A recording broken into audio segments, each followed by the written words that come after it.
Direct মাথায় মারা, যেটা টার্গেট ছিল মনে হয় মেরে ফেলা। সাধু সন্ত দেখলে এদের বীরত্ব প্রকাশ পায়। দেখুন, দুজন এখানে ভর্তি আছে। একজন লাল বাবা মহারাজ নামে পরিচিত, আর একজন ব্যান্ডেলের শিখা চক্রবর্তী তার নাম। এই দুজনকে অকথ্য মেরেছে পুলিশ। একজনের হাঁটুতে, লাল বাবা মহারাজ আমরা যাকে বলি, তার হাঁটুতে মালাই চাকিতে ছোট্ট চিদ আছে। এবং সাধু সন্তদের উপর এই ধরনের আক্রমণ, আর বিশেষ করে মহিলা শিখাদিকে যে মেরেছে, অদ্ভুতভাবে তিনি যা বর্ণনা দিলেন যে 3জন মহিলা পুলিশ প্রথমে তাকে ধরে রাখে। তারপরে তিনি বলেন যে আমি তো এখানে দাঁড়িয়ে আছি, আপনারা আমাকে ধরে আছেন কেন, আমার হাতে তো কোনো অস্ত্রশস্ত্র বা কিছুই নেই।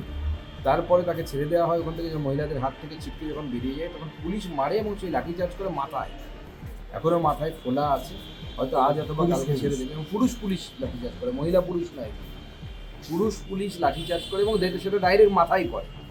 তিনিও বলছেন, একজন মহিলা হয়, সাধারণ মহিলা হয়ে বলে, আমরা জানি যে পুলিশ লাঠিচার্জ করলে পায়ে পিঠে এসব জায়গায় করে, কিন্তু ডাইরেক্ট মাথায় মারা, যেটা টার্গেট ছিল মনে হয় মেরে ফেলা। তার মাথায় যে কোনো সময় আঘাত হলে মারা যেতেই পারে। যে পুলিশের যে এই যে বর্বরচিত আক্রমণ, তো জিন্নার পুলিশ মনে হচ্ছে, মমতা বন্দ্যোপাধ্যায়ের পুলিশ মনে হচ্ছে। 1946-এ যে পুলিশ এই কলকাতার বুকে দাঙ্গা করিয়েছিল, সোহরাবর্দীর পুলিশ, জিন্নার পুলিশ, সেই পুলিশে রূপান্তরিত করেছিল। সাধু সন্ত দেখলে এদের বীরত্ব প্রকাশ পায়। আর যখন ওয়াকআফ নিয়ে আন্দোলন হয়, তখন তারা সবাই নপুংসকতা প্রাপ্ত হয়। তখন তাদের আর পৌরসত্ব থাকে না, বীরত্ব থাকে না, তাদের টেবিলের নিচে খুঁজে পায় না।